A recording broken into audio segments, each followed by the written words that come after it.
नमस्कार साथियों, कैसे हैं? आशा करता हूं कि ठीक होंगे। चलिए आज हम इस वीडियो में नलजल अनुरक्षकों के लिए एक खास खबर लेकर के आए हैं। जैसे कि आप सभी जानते हैं कि लगातार हम नलजल अनुरक्षकों का कोई भी अपडेट निकल करके आता है तो इस चैनल के माध्यम से हम आप लोगों को देने का प्रयास करते हैं। इसी बीच एक और अपडेट निकल करके आया है जिसे मैं प्रयास कर रहा हूं कि आपके तक उस आवाज़ को हम पहुंचा दें। तो हम बतलाते चलिए कि अनुरक्षक संघ के बैनर तले एक कमिटी जो है मुख्यमंत्री सचिवालय से लेकर मुख्यमंत्री के कार्यालय से लेकर प्रधान सचिव तक से 25 जून को मिला था। मैं उसमें बतला दूं कि उस अनुरक्षक संघ का ऑर्गेनाइजेशन सुनील पंडित के द्वारा किया गया था और उसमें अमलेश दुबे और जितेंद्र कुशवाहा इत्यादि लोगों ने और बहुत सारे लोग थे जो लोग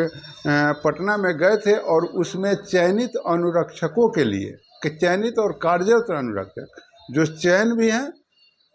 और वैसे अनुरक्षक जो भूमिदाता हैं जिनका चयन नहीं हो पाया है लेकिन वे नलजल को चला रहे हैं, उसे आप कार्यरत अनुरक्षक के श्रेणी में रख सकते हैं। तो चयनित और कार्यरत अनुरक्षक के लिए जो ये लड़ाई चल रहा है और इस आवाज़ को पहुंचाने के लिए आप सभी जिस तरीके से जान रहे हैं कि धरना प्रदर्शन भी हुआ, उसमें लोगों ने अपना मांग रखा और चयनित अनुरक्षकों के लिए भी आवाज़ जो है बड़ी मजबूती के साथ बुलंद किया जा रहा है और इसके लिए भी आगे की रणनीति तैयार किया जा रहा है। लेकिन मैं आपको यह सूचना देने आया हूं कि जो आवेदन मुख्यमंत्री के आवास पर एक कार्यालय होता है उसमें दिया गया था, प्रधान सचिव के यहाँ दिया गया था, ये तमाम जो जगहों पर जो अनुरक्षकों के लिए जो चयनित अनुरक्षक है उनके अधिकारों के लिए जो आवेदन दिया गया था और उसमें एक निवेदन किया गया है कि भाई चयनित अनुरक्षकों का जो मानदेय है वह डायरेक्ट पंचायत सचिव के पंचायत से कराया जाए, जिसका मालिक मुखिया और पंचायत सचिव होते हैं। कारण कि पंचायत सचिव सरकारी बॉडी होते हैं और इस तरीके से अगर पंचायत से पेमेंट करने की बात होती है और मुखिया जी लापरवाही भी करते हैं तो पंचायत सचिव लापरवाही नहीं कर सकते हैं, क्योंकि वे एक सरकारी बॉडी हैं और उन पर कार्रवाई हो सकती है अगर वे लापरवाही करते हैं तो ऐसे स्थिति में अनुरक्षक संघ के द्वारा यह मांग रखा गया है। सुनील पंडित ने यह मांग प्रधान सचिव से रखे और यही तमाम चीज़ों को जो है ऐड करके मुख्यमंत्री के कार्यालय पर जो मुख्यमंत्री के आवास पर जो कार्यालय होता है उस कार्यालय में भी एक आवेदन दिया गया और इन तमाम आवेदनों का जब समीक्षा हुआ है तो उन आवेदनों को जो है डीएम कार्यालय को भेजा गया, मुख्यमंत्री आवास से सचिवालय भेजा गया और इस तरीके से प्रखंड तक भी आने का चर्चा है और उसमें स्पष्ट रूप से लिखा गया है कि भाई इस पर जो है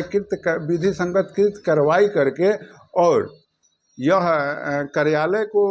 तो मुहैया कराया जाए, साथ साथ जो है जो आवेदक करता है उनको भी एक प्रति दे करके इस पर क्या कार्रवाई हुआ इसकी सूचना मुहैया कराया जाए। तो अब यह चीज़ें है कि जो आवेदन वहाँ पर उस आवेदन पर कार्य हो रहा है और प्रधान सचिव से जो पीएचडी विभाग के प्रधान सचिव से जो बातें हुई और उसमें जो उनको बात सुझाया गया, उनको जो बात बतलाया गया,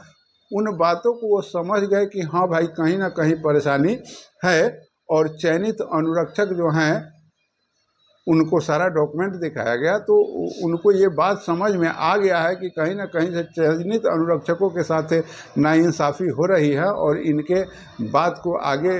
रखा जाए और इन बातों का पहल भी होना शुरू हो गया है। और आगे बहुत सारा न्यूज़ हम आप लोगों को बतलाएंगे कि किस तरीके से संगठन और बहुत सारे कार्यों को करने के लिए संकल्पित हो गई है, क्योंकि सूबे बिहार में 1,14,691 जो है चयनित अनुरक्षक हैं और चयनित अनुरक्षकों का चर्चा जब बंद हो जाता है तो कहीं ना कहीं उसका भी चर्चा करने वाले लोग हैं और उस चर्चा को भी उठाने वाले लोग हैं और उठाएंगे। तो इस तरीके से चयनित अनुरक्षकों का जो आवाज़ उठाने के अग्रणी पंक्ति में जो लोग खड़े हैं वे तमाम लोग जो है उस पर कुछ ना कुछ विचार विमर्श करना शुरू कर दिए हैं। हम आपको बतला देना चाहते हैं, कई एक वीडियो के माध्यम से भी बतलाए हैं कि चयनित अनुरक्षक वह अनुरक्षक है कि वह भूमिदाता हो या वार्ड सदस्य, पूर्व का वार्ड सदस्य हो, चाहे जो भी हो, चाहे वह सरकारी ज़मीन में हो, वार्ड सभा लगा करके चयन किया गया उसी को चयनित अनुरक्षक कहा जाता है। और वह 1153 और 5850 से चयन किया गया था। इस तरीके से चयनित अनुरक्षक जो भी हैं उनके लिए एक मजबूत पहल उनका संगठन करने के लिए आगे बढ़ गया है और उस पर तमाम तरह की कार्य हो रही है,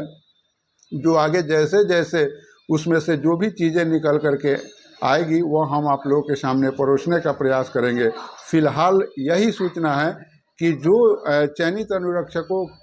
के लिए, अधिकारों के लिए, उनके मानदेय के लिए जो लेटर दिया गया था कार्यालय में, उस पर कार्य होना प्रारंभ हो गया है, उसका संज्ञान लिया जाने लगा है और तमाम जगहों पर वह लेटर को प्रोसीड कर दिया गया है। तो आगे आखिर इस पर क्या होता है, जैसे भी जो भी कार्रवाई उस पर होगा उसे हम आप लोगों को अवगत कराने का प्रयास करेंगे। और उसके बाद एक बीहर मीटिंग भी होगा और सरकार के पास किस तरीके से, अगर इस तरह आवेदनों से अगर हमारी बात नहीं सुनी जाएगी तो उसके बाद में जो है आगे जो भी निर्णय संगठन के द्वारा लिया जाएगा उस कार्य को आगे अंजाम दिया जाएगा और वो सारी जानकारी हम आपको इस वीडियो के माध्यम से देते रहेंगे। जय हिंद।